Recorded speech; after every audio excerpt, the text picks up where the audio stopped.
Hi, I'm Tamara Cinnamon, and this is your Sutton Scoop. So we're here today at Sutton, and we're going to talk about foreclosures. So, Brell, you were in court yesterday. Tell me about it. Yes. Safely here. Yes, I was representing on the seller's side. I'd had a foreclosure listing, and we went to court with an accepted offer through another realtor. And there was actually a competition at court. There was two other offers. Two realtors brought in offers to court. So how does that process work? So you had an offer, it's accepted, it's got a court date. We're going to court. 3 realtors brought offers. That's right. What happened?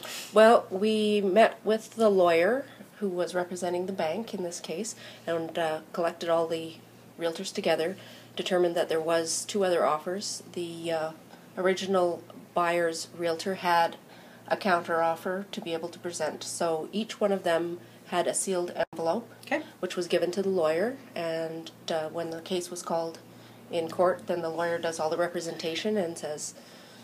Nothing like a little pressure, hey? So open it up, top bid wins. Top bid wins. Wow. Yeah. Sounds like stress. And I know the courthouse was packed, so... It was really packed. There was a lot of people in for a lot of different cases. Crazy. Crazy. So, Blais, what can you tell me about your experience with foreclosures? Good, bad? You know, what do you suggest? So I bought my personal family home. We bought our home through a foreclosure sale and have also worked with buyers around foreclosures. It's not for the faint of heart because it can be, you know, you get excited about purchasing a home, and so you normally just deal one-to-one. You miss out on that opportunity because the competition can happen at the last minute. You can go to court and you can lose by a small amount of money. So sometimes I've noticed is that people, the counter bids are odd amounts, like $642 difference. So that may be something to think about when you do it and be prepared. But I think in buying a foreclosure home, because you're buying an as-is property, you often don't get appliances, and the condition of the house can be a little bit questionable. So for people who don't know, what is as-is? What does that mean compared to buying a normal home? So then you're buying the property with no property disclosure.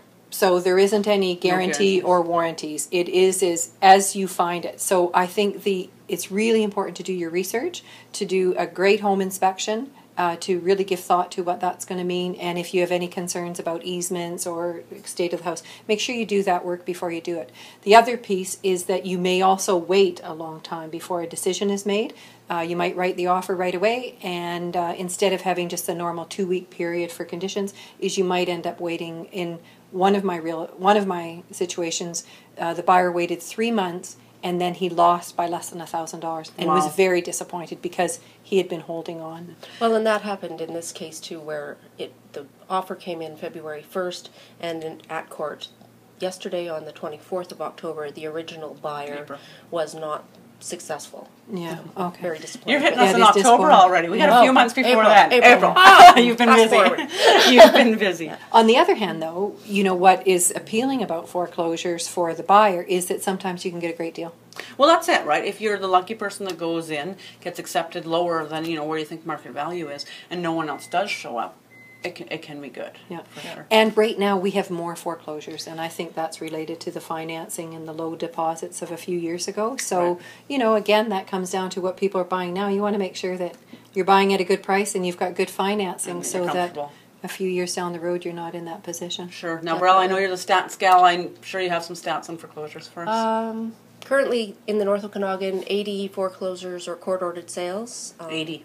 80 this year. This year, well. Listed currently. Listed as of minutes ago. Yep. 31 court-ordered sales from January 1st to today. That have sold.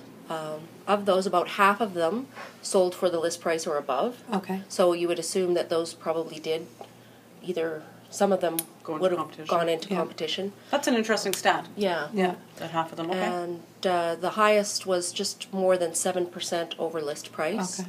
And the lowest in that group was 87% of the list price, which was accepted by the court. So, the average was 97.47, which is really close to the average. Pretty much what it's listed generally it's going to sell for. And in general, sales, across the board at around the 96, 97%. So, you really have to, as Michele said, do your homework and know what you're buying. It's maybe not the deal that people were thinking years ago. Definitely. It's not like the States where... Just yours, yeah. And that's the key, right? Is the whole word foreclosure is very different in Canada than it is in the States, right? The other thing about it, like in the case for ours, we were able to get it at a good price, but ours sat on the market for a really long time. And it was because of not everybody was willing to take on the faint of heart around some of the stuff on home inspection. So right, so you got to know what you're getting into, and again do the research. Yeah, perfect. Sure. So it sounds like I don't need. My last question was going to be: so is it a good idea or a bad idea? But I guess the answer is it depends. Yeah, right. Always depends on the house. Yeah. Perfect. Well, thank you so much, and.